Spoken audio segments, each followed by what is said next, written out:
Well, hello everyone. This is Mark Holthe. Welcome back to another Canadian Immigration Live Q&A. Today's a little bit of an interesting day because I just got back from vacation just yesterday, and unfortunately, I am battling a little bit of a cold, so I'm not feeling very well, and my pretty much my whole setup here is all messed up.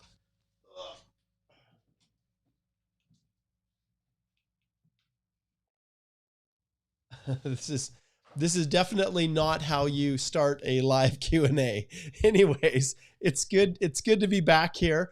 I'm probably not going to be able to make it through the whole 1 hour just because like I said, I'm just battling this flu a little bit right now. But I wanted to go on because it has been I was away last week, so I'm back now, and I'm happy to answer questions about the Canadian immigration process. And one of the most important things is, are they actually going to start doing FSW draws? Now, that's what I'm going to get to. So hang in there, and we'll be back in a sec.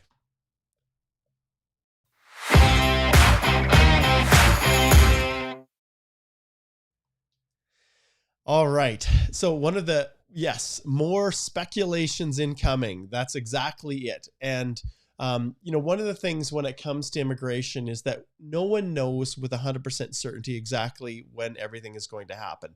There's lots of speculation. I think all of you saw this massive outflow of speculation on changes to Express Entry, and they were released on a number of YouTube channels as if it was something that was going to happen immediately and that they were going to roll it out.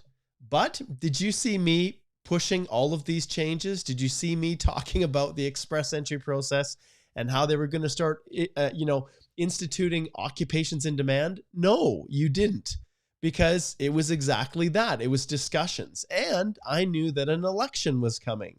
And as today is the first day as the immediate past chair of the Canadian Bar Association's immigration section. So as of September the 1st, I hand the reins over to my colleague, Kyle Heineman. I'm still a table officer as the immediate past chair, still fully connected to immigration and all the things that they're doing. And we have been consulting with them on a number of different initiatives that they're seeking our advice and our thoughts and our input.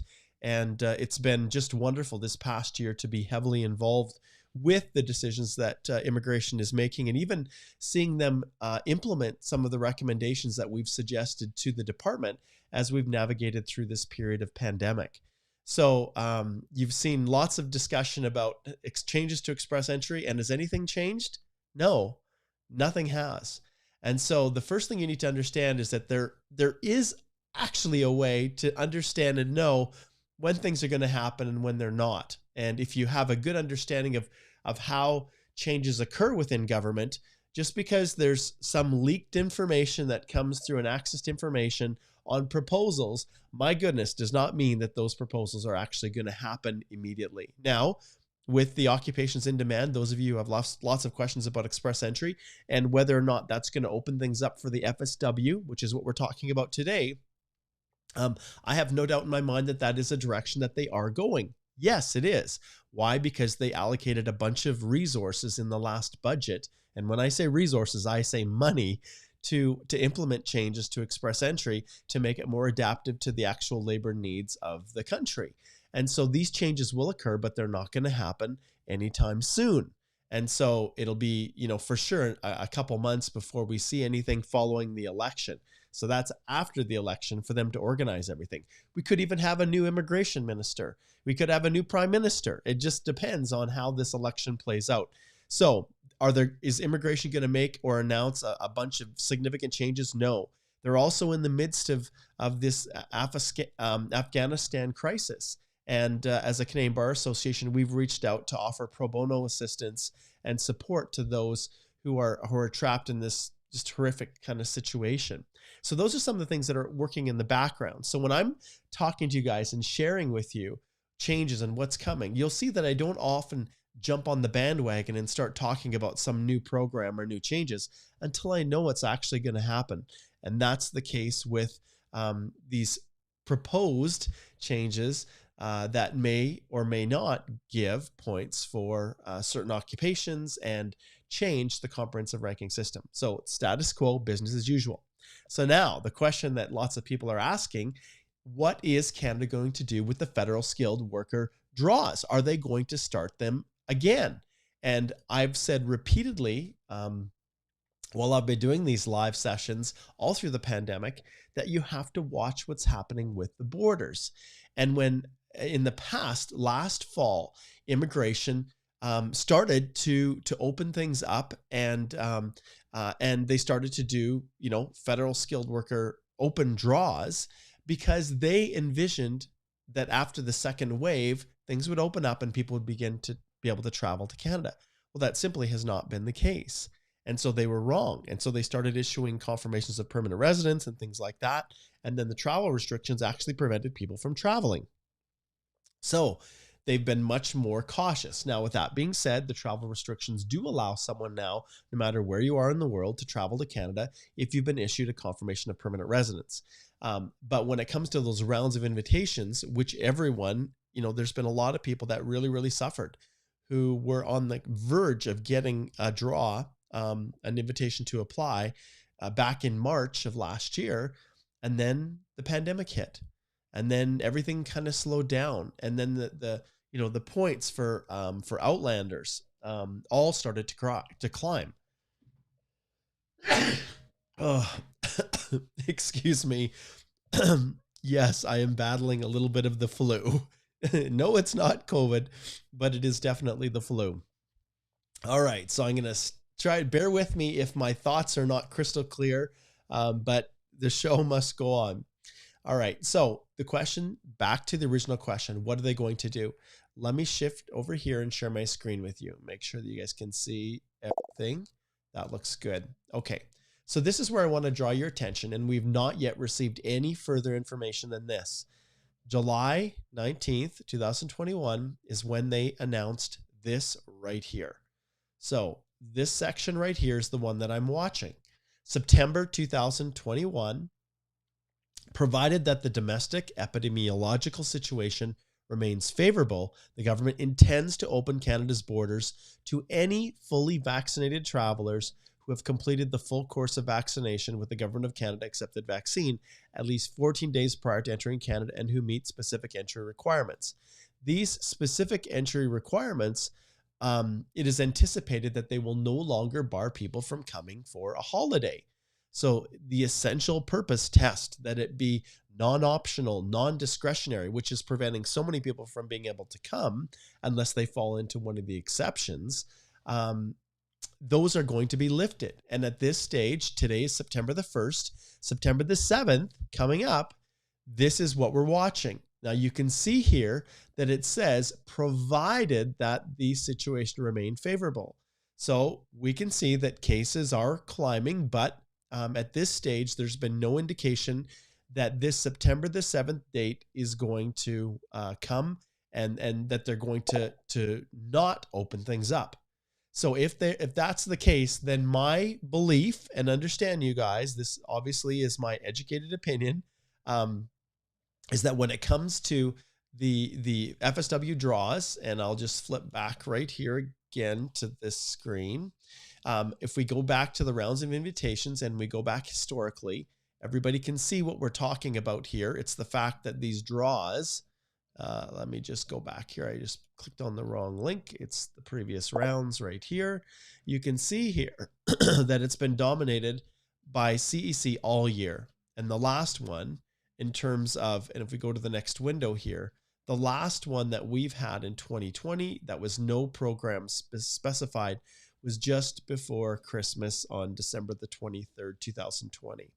And so since that time, it's always been CECs. And so if you're new to the game and you're outside Canada and you're looking at applying to come to Canada, the reality is at this stage, unless you have a connection and you can qualify with at least 1 year of Canadian work experience, your options are very, very limited. So I personally feel we will have another draw. So August the 19th, this week, I think it's still too early. I don't think this week, if we're to have another draw on September, well, even today, I guess September the 1st is we're a Wednesday today. So August the 19th, that's 19th to the 30th. We've got 31. Yeah. So this was the Thursday, and then the 18th was the Wednesday. So I would not be surprised if we have another draw for the PNP today, and possibly another CEC, and then in 2 weeks' time. So this is my belief. In 2 weeks' time, after this opens up, and they feel like this is a possibility, then I can see them start doing FSW draws. At least that's my belief. That's my feeling. And I've always held to that.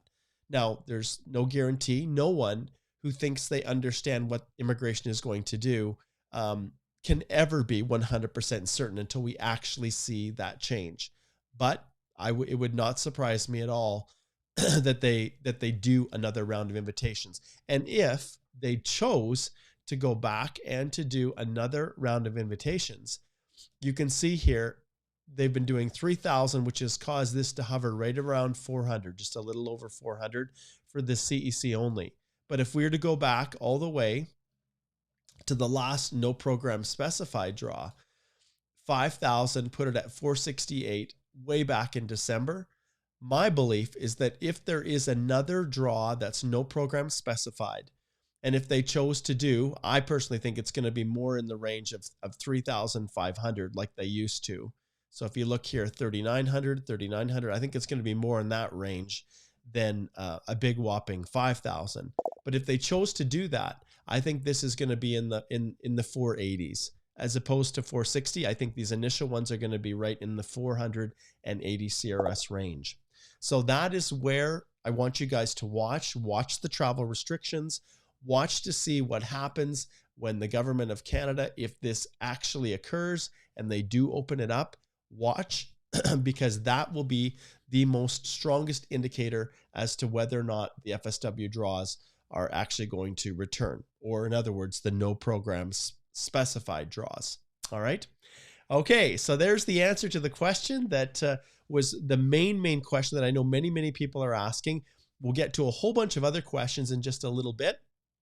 And you can now start posting those questions, and so make sure you always put a Q in front of your question when you post it, and then I will start answering those in just a few minutes. Now, if you are in Canada, there are still options, obviously, that have been open to you to transition from a worker to a permanent residence that have been more facilitative than they've ever been in the history of Express Entry and in the history of the Canadian Experience class. And I shouldn't say just that, because they've also opened it up, as we know, to a number of different programs that they've created. And one of them is this program right here, which is the temporary resident to permanent resident pathway.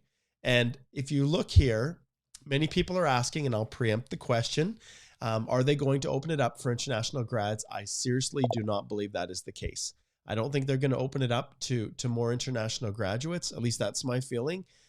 So the only people that still have room right here are the healthcare. So if you're a healthcare worker that fits within one of the occupations that's designated under this category A, then there still is room.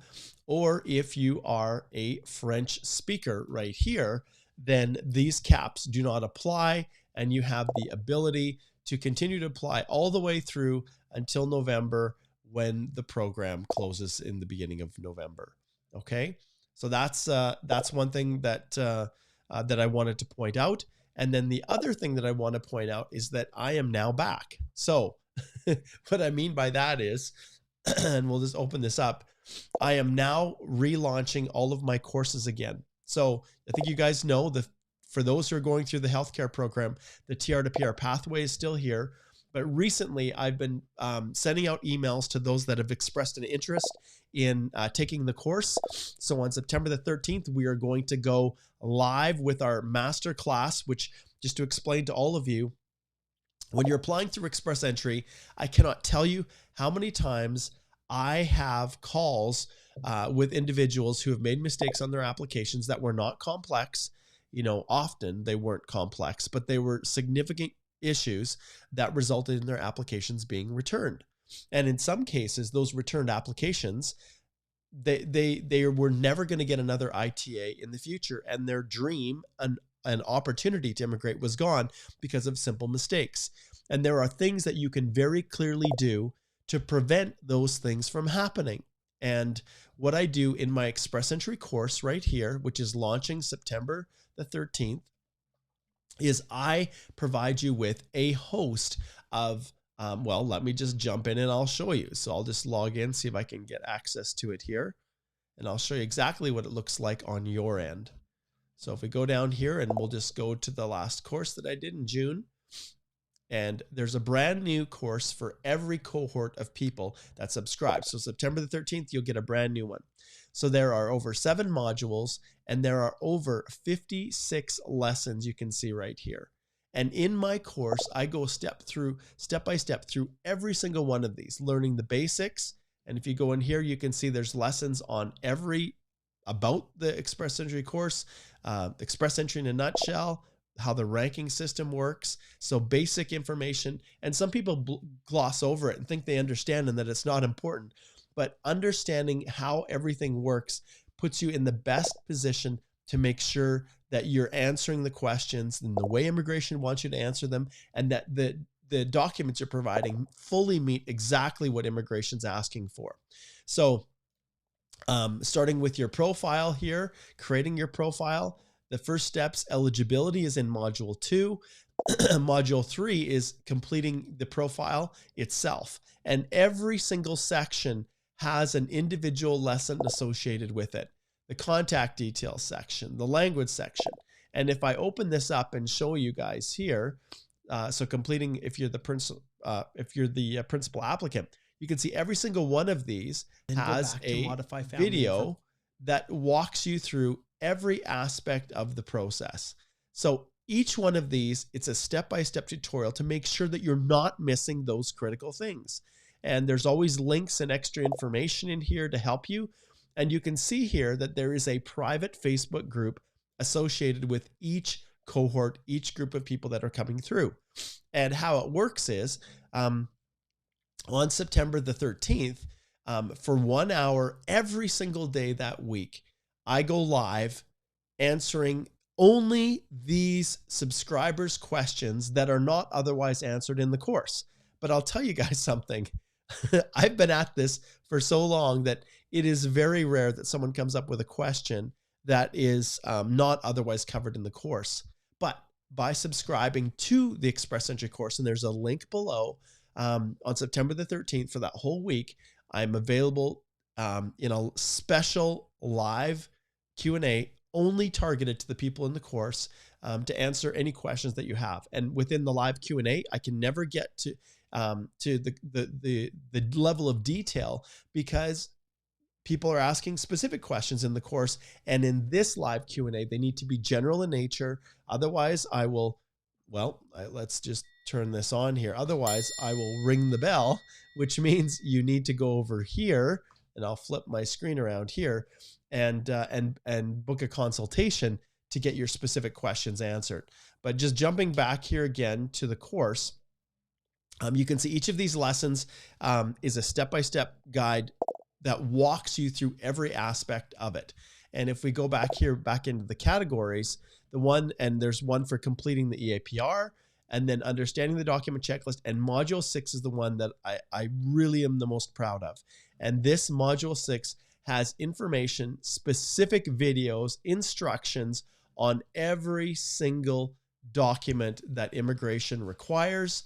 And it's all built right into here to make it as easy as possible for you. And the areas that are the problem areas, like the records of employment or your reference letters, you can see here that I have tools designed to help you calculate your hours, a checklist for, I'll even click on here and I'll show you. I have checklists and samples. And here, if we pull this up, you can see here, this is my record of employment checklist, which has tips and strategies on how to make sure that the reference letter you're getting back from your employer is one that will work for immigration purposes. I have a NOC selection tool that I have here. And then just to show you guys here, 1 all the way through 30 sample reference letters to show you what many of my previous clients have done. to ensure that your reference letter works. And then there's a ton of other information you can see here, instructions, and this is all just one lesson itself on records of employment. And there is, like I said, within Module 6, within Mastering Your Document section here, I have a separate lesson for every single document that's required for express entry, all the way through down to how to craft your letters of explanation in a way that immigration actually likes to see it. And that increases your chance of them actually understanding what you're trying to explain. So what I want you guys to do is, and remember, you have lifetime access to all of this, even though it's February the 13th that this goes live. And if we just go back here to the main screen, the link is below. You can see all of the courses here, TR to PR pathway, express entry. When you click on get the course, you will also see that there is a separate video that I have right here that explains everything about the course. And I know that there are people that are watching right now live that have taken the course, and you guys can let people know what you think. But I have a bunch of testimonials that are all here from previous clients that have taken the course, and you can just listen to them as to whether or not you feel it is worth it. And then when you register now, you can access the course. And like I said, it's $347 US. And when you access this course, you have the ability to have all of these videos for life.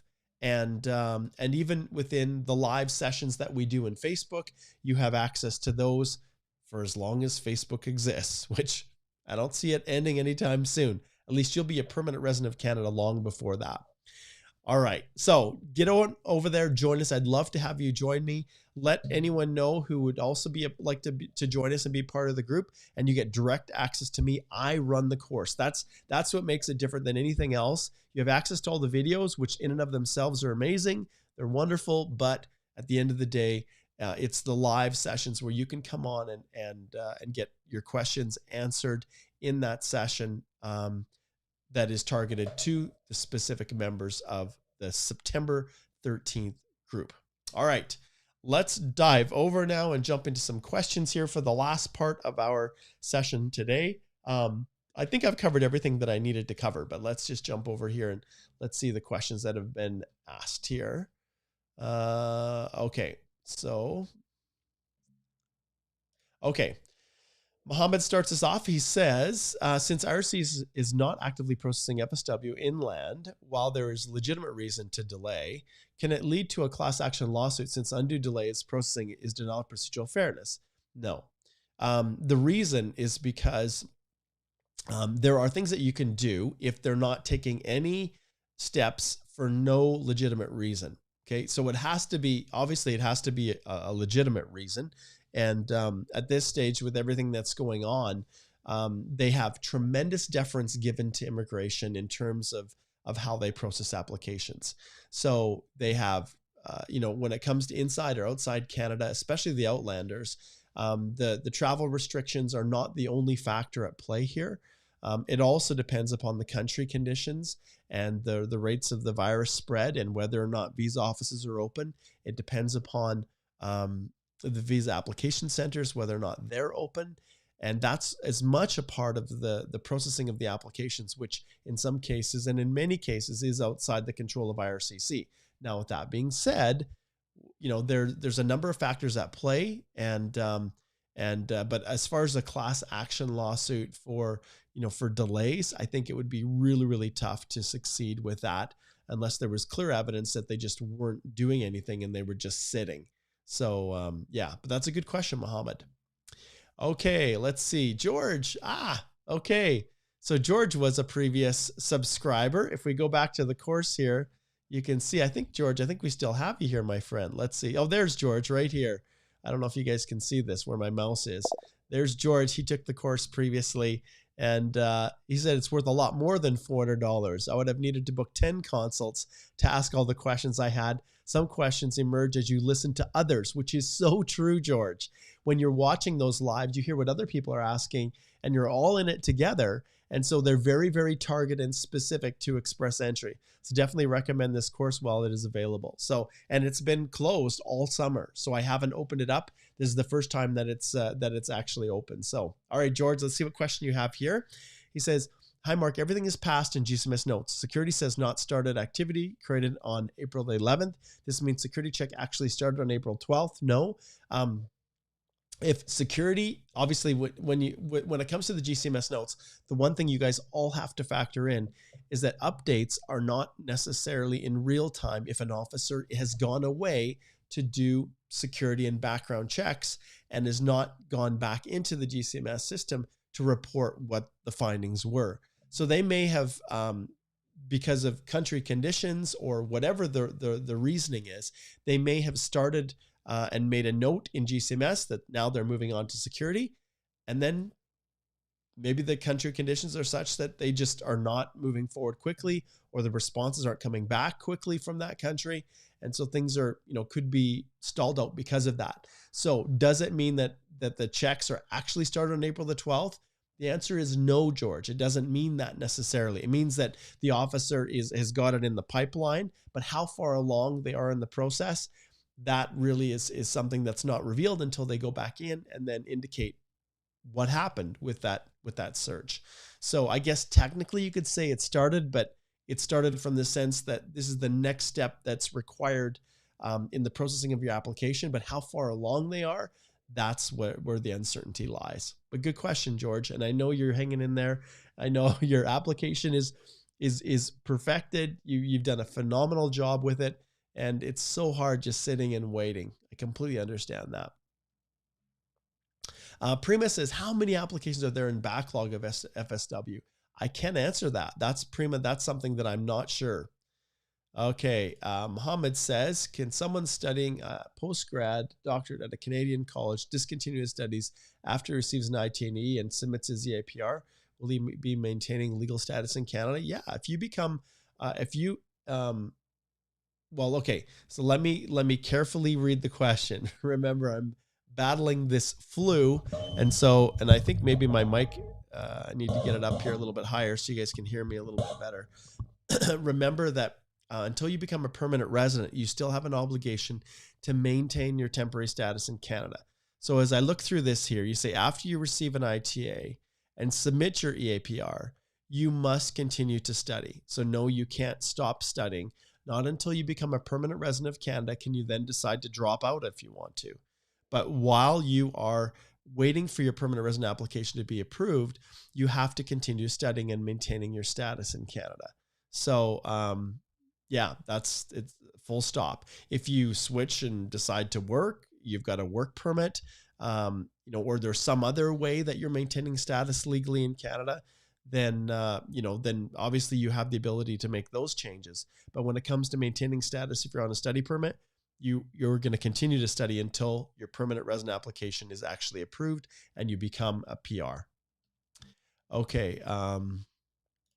Okay, Javon here. I'm going to ring this one right here. This is really a specific question that relates more to you, because as far as auditors and which, apart from the OINP, he says, what's the best PNP program? Understand that it's not always based on your occupation. And so there are a number of other factors at play. So Javon, I recommend that you consider sliding over and booking a consultation. The consultations are pretty wide open now. So I've opened them up.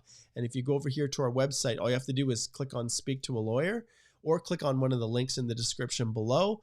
And it will take you straight here to where you can book consultations with myself, Alicia, Susan, and we would be happy to give you specific advice, Javon, on what your options are. Okay.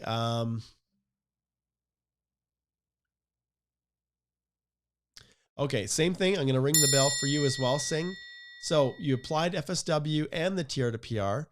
2 months back, IRCC withdrew TR-PR saying FSW is finalized. Webform replied, FSW is still in process till you get the official letter. Nothing till now. What should I do?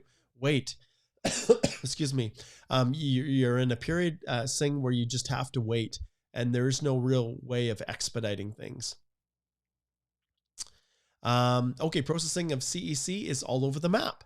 I have heard of people getting their applications processed in as little as 2 months or even less in some cases, and others have been over 6 months. So there is no hard and fast rule on how fast the CECs are taking, but I continue to hold to 6 months for in Canada, although they are coming back faster than that. I always take the position that it's better to plan for a longer period of time and not count on it being earlier. And if it comes back earlier, I consider that a bonus. But for CECs, generally 6 months, they're holding to it. Okay. Okay, Dev says, if we get a biometrics request under CEC, does that mean that our profile, if good without any issues and we pass the eligibility of the program? No.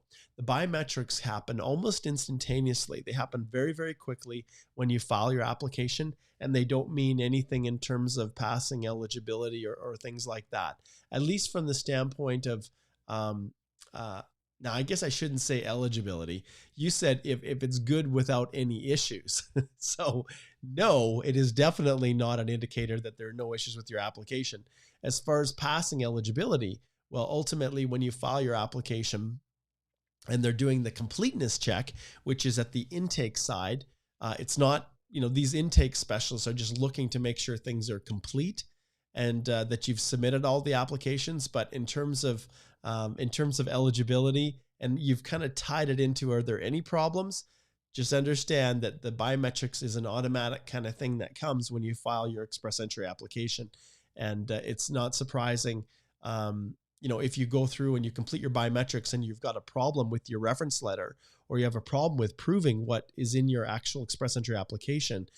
I've seen many, many times where applications get refused. So you're not out of the woods yet, Dev. Okay, Ankit says, how soon will the election results affect Canada's immigration policy, specifically for Outlanders who have expired COPRs? Well, that policy isn't going to change. So understand once they because now they've got the Afghan situation where they've, are allocating resources to try to get those applications processed. And there's only so many officers to go around. And those officers are stretched all over the place, doing all kinds of different applications.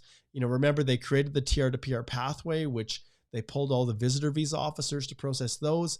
If September, like we indicated earlier, if on September the 7th, they ultimately make the decision that they're going to continue forward and allow visitors, then visitor visas are going to need officers processing them. So there's a number of different factors at play that are irrespective of Canada's immigration policy. I can't see any world where Outlanders who have expired COPRs are not going to have the ability to immigrate to Canada. It's just timing. And I understand how hard that is, sitting around and waiting, Ankit. Okay.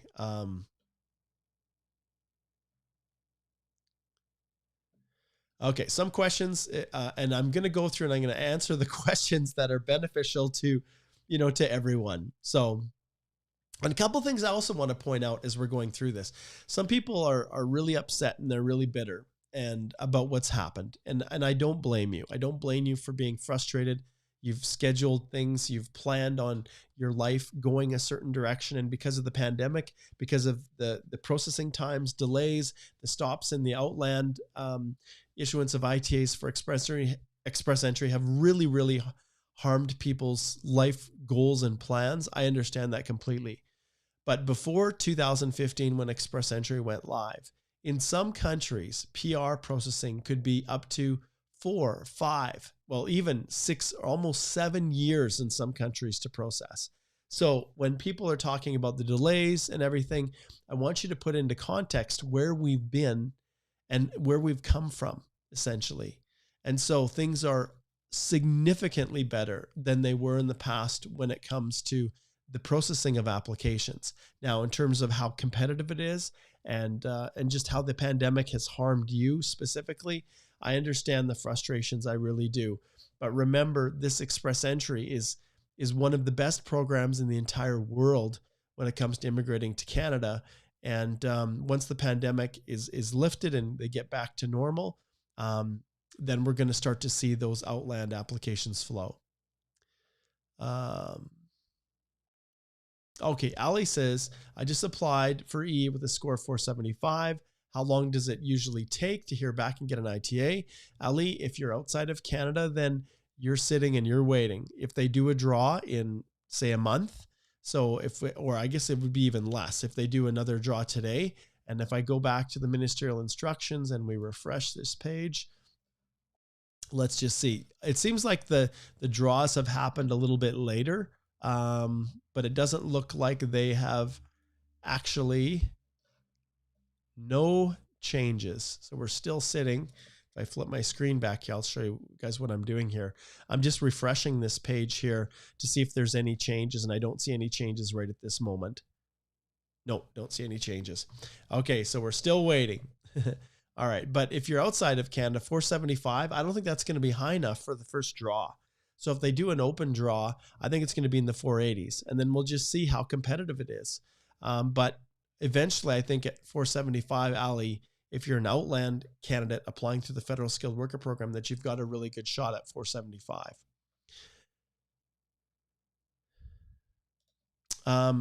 Okay, Junior says, is there any link between the FSW draws and processing existing FSW applications? Junior, I think there is. I think it's for that reason I don't think we're going to see 5,000, invitations in one round for Outlanders, because they definitely have a big backlog of individuals who have expired COPRs, individuals that are waiting for their PR applications to be finalized, and they are working through them now.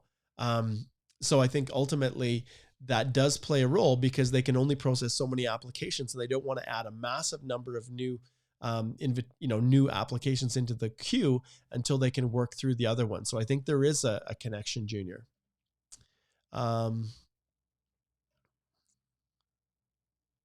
Okay, Matthew, I think if you've watched the previous videos, you'll see, he says, do you have any idea when will the PPR request to already approved files will be done? I've been asking for a long time with no reply. Matthew, right here is an ability. If you don't get your question answered, you always have the ability to book a consultant for us to work through it and talk through anything that you want. That's how you guarantee your question gets answered.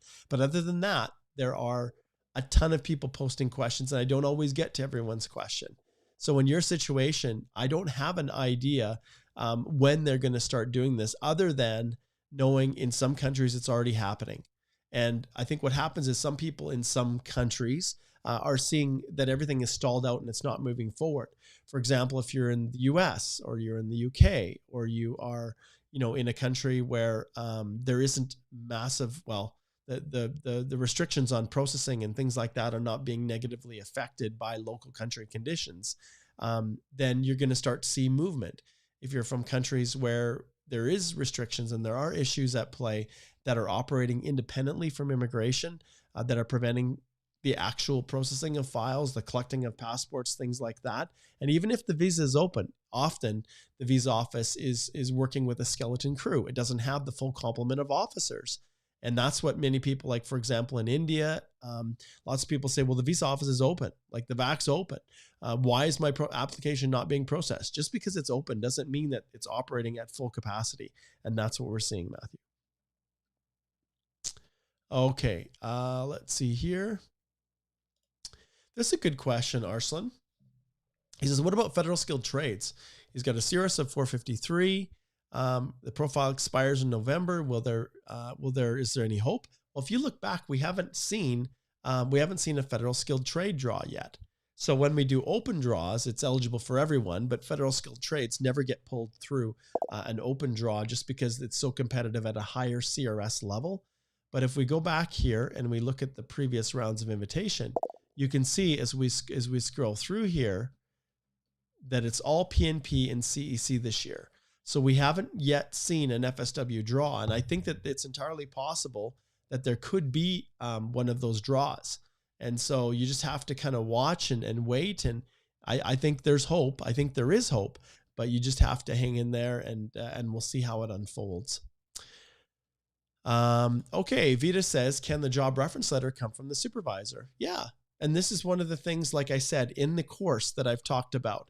In my course, when you, let me just pull it up here. When you log into the course, there are specific instructions given on all aspects of it. But what I'm going to do is, let's just see here. I'm going to go to the magical site called the IRCC completeness check site. And if you watch previous videos, this is the source of all goodness. So we'll put here reference, and then we'll go right here, proof of work experience. And you can see right here that the letter itself, well, let's just go through here. So they're mandatory for work experience. And then you can see should be official document. And it needs to be assigned by the name, title, and signature of the immediate supervisor. So, or personnel officer at the company. So you can see right here that the answer is a resounding yes, the supervisor, because they're someone who has actual knowledge of your work that you've done for the company. So yes, indeed. And the course, which the link is below, you can subscribe and it will give you all of the resources and tools that you need to be successful. And then add on the masterclass starting September the 13th. Each day for 1 hour, we will have that live Q&A just for those members of the group. Okay, Gurdeep says, I was put into review 10 months ago due to an error made by IRCC. I just submit my paperwork again, but file hasn't been touched since. Sydney, visa office is Sydney, and I'm FSW, OPNP. Do files in review get forgotten about, or do they get dealt with? That's a great question, Gurdeep. And I'll be honest, I've had some files that I think, honestly, that they've forgotten about them. You know, they get set aside and not fully forgotten, but they become a very, very low priority. Because once there's they deem that there's some form of an error, then it gets put into a separate queue. Now, I don't know the situation, Gurdeep. Maybe you filed your own application. Maybe you have someone helping you with your application, but it's in terms of the error, and you haven't disclosed or indicated what the error was made by IRCC, but we're seeing a ton of errors. We're seeing a ton of problems, lots of challenges with processing. And it's caused delay in all sides of the PR processing. No matter which program you're going through, we're seeing it with spousals. We're seeing it with inland CECs.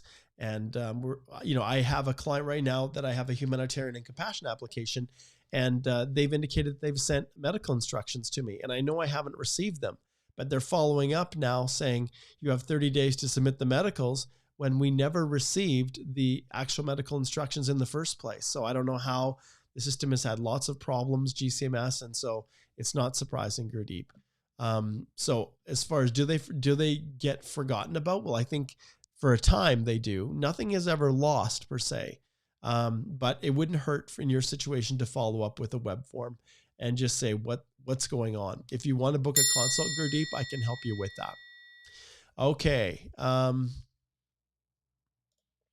Okay, Vikrant says, hey, Mark, quick query. Does IRCC access the entire profile submitted to the US, UK, Australia, and Europe, or just review the visa rejections and travel history? Okay, so Vikrant, you have to understand that they can access everything if they want to.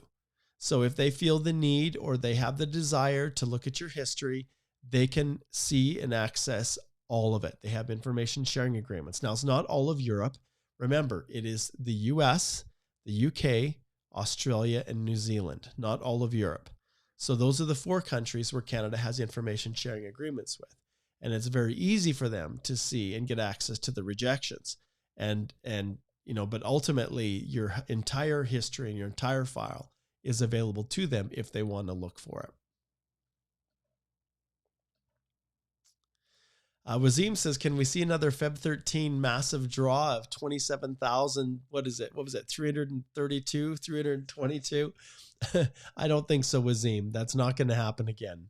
At least not in my mind. I can't see it happening that big of a draw where it goes all the way down to 75. Okay, let's see what's next.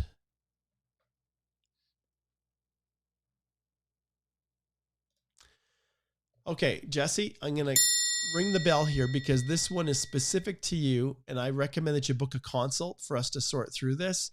And so I never, ever will give advice on whether someone can travel or not without having a consultation, because, I just need a whole lot more information before I can give you the green light on that, Jesse. I hope you understand. So those of you who are wondering how to book a consult, And remember, I'm a Canadian immigration lawyer, and the other lawyers in my firm are all Canadian immigration lawyers. This is all that we do. And you can go here to book a 25-minute consult or a 50-minute consult, depending upon what you are looking for. All right. Okay. And I would love to connect with you, Jesse, and help you in any way. Okay. Yeah, no updates, Akram, in terms of the FSW backlog. We know that it is being processed, that they are processing in some countries, and in others, just because the offices are not functioning at full capacity, there are significant delays. Okay, Sunil said applied TR to PR May 6th at 12:30. Will RC send AOR in 2021? That's a good question, Sunil. I think you guys, everybody is watching all those websites that track the filing by the minute and the acknowledgments of receipt and when they're being issued. And people are now seeing that it doesn't necessarily correlate the exact minute with when you're going to get your acknowledgement of receipt. It depends upon the officers, their backlogs, how the files are allocated. So yeah, so I think there's a good chance. I think there is, Sunil, yes, because we're September 1st. We still have all of September, October, November, December. There's 4 months. Yes, I think that there's a good chance that you're going to get that AOR in 2021.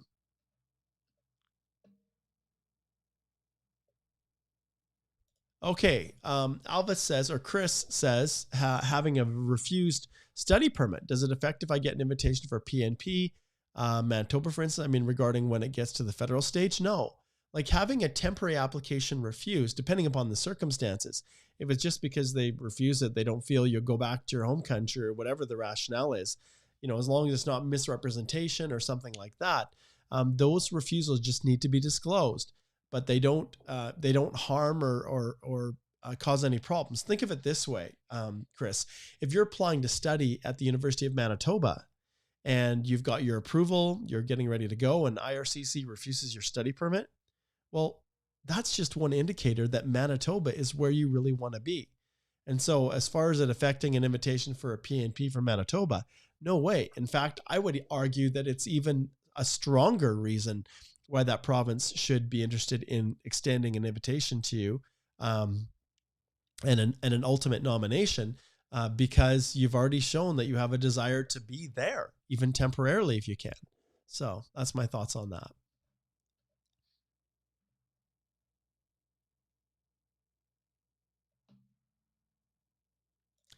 Okay, Adrian 320, another one. I'm going to ring the bell for you. The USMCA or CUSMA, we call it, the Canada-US-Mexico Agreement, is the old NAFTA. And as far as employers, all of them have to submit their actual offer into the employer portal. And on the surface, everything seems like a simple process from the distance. But trust me, it's not. The reality is how you answer those questions, the company will be audited on it. And one of the problems I'm experiencing now with companies is sometimes they're more casual and not careful in how they describe the duties of the job, which then results in a work permit being issued in the wrong NOC code to work in Canada. And then the person goes to apply for express entry through the CEC program. And then they're stuck with this NOC code on their current work permit. That's just wrong. And that happens, I see a lot, because employers are just not careful in how they are describing the role and ensuring that they've selected the proper NOC code, because it doesn't go through the same vetting process that the LMIA process does. And so because of that, that's where I see a lot of issues. And then obviously everything that's put in there, the employer can and will be audited on it and subject to, we call them AMPs, administrative and monetary penalties for, or fines basically, for breaching anything that they've said they're supposed to do within the context of that job offer. So yeah, it's definitely not a simple process at all. And there's been tons of problems with accessing the portal, and there's been a lot of headaches.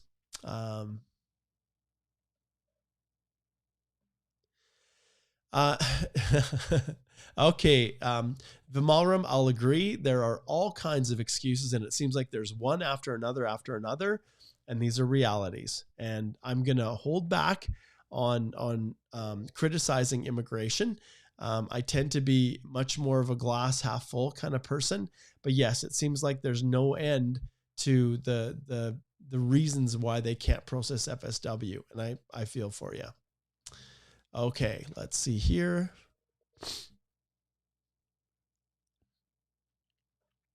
Okay. All right, let's see if we can get to Sharma's here. IRCC agent, so I'm assuming he called the call center. All major stages done in August and on finalizing stage, but still waiting for the portal. Does finalization stages takes longer? Do they again verify all documents? I need a whole lot more information, Sharma, to be able to answer where you're at within that process. Ultimately, the documents and whether or not they require new ones are dependent upon how old they are. And sometimes they do require updated information. We've seen that, updated documents, if it's been a long time since the other ones have expired.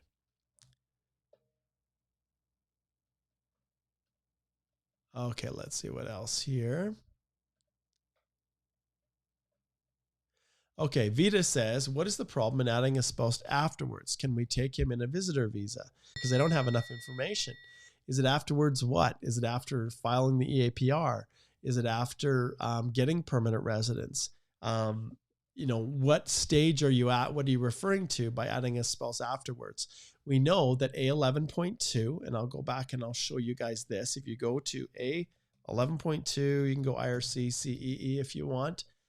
This gives background information on how they assess situations when there is a change in family composition. And I'm not going to go through this in great detail, but if you look here, changes in circumstance declared after an EAPA has been, and after the EAPR has been submitted, one of those changes is family composition.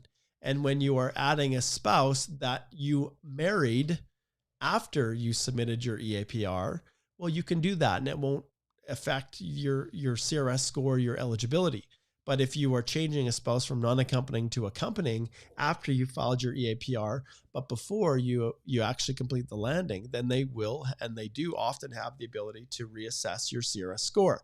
So, excuse me. So those are some of the factors, but you can see sometimes it's a little bit tricky when the questions are being asked and I don't have a ton of information because I need more to give you a proper answer. Let's see here.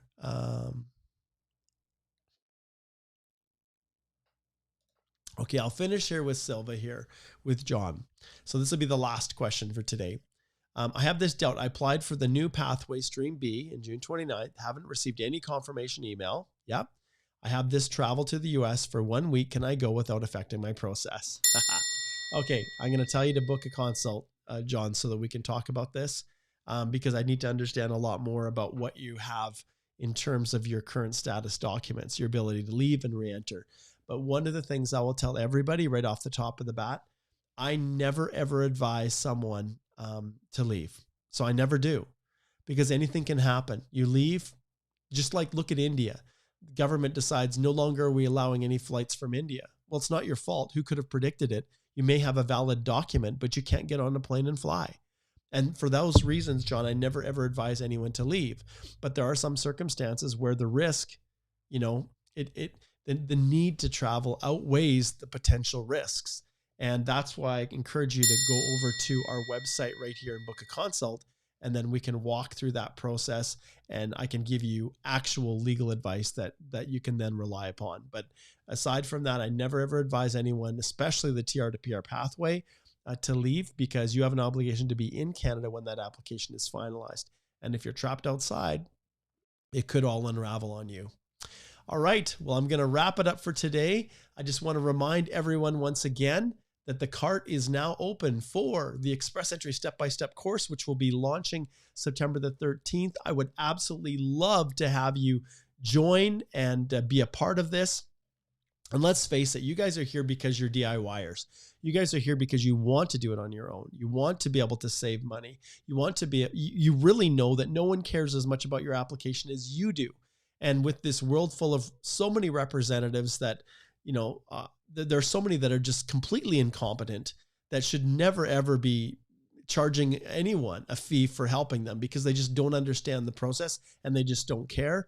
That is why I created this Express Entry course. It was so that I could create a tool and a resource that you could trust. And then I added the masterclass on. And in this case, the group will be September the 13th, September the 18th in a private Facebook group. That's where the live sessions will be. And you'll have access to everything, all 56 lessons, all the tools, resources, sample documents, everything for life. So don't confuse that. You get them for life. Go here, click on the link below and join and register. And just like many of the previous individuals have said, $347 US works out to a little over $400 Canadian. But just like previous subscribers, like George, who asked a question today, the course is worth a lot more than the $400. And as he indicated, you need to book 10 consults to ask the number of questions. And there's no limit to the questions that you can ask. We have a 1 hour time slot. And even if you don't are not able to attend the live, you can post your question in the private Facebook group and I'll get to an answer so that there isn't a single question that you guys do not have answered. All right. So head on over there. Join me. I'd love to see you. And that cart is now open. All right. Thanks for joining me in this Q&A. They will start coming fast and furious as I'm now back from summer vacation. You're going to see a lot more content being produced, and watch carefully, you guys, right as we talked about at the very beginning, watch carefully September the 7th, because that is going to dictate to a large extent whether or not we start to see open draws and rounds of invitations again. All right. Take care, everybody. And we will see you next week. Same time, same place. See you later.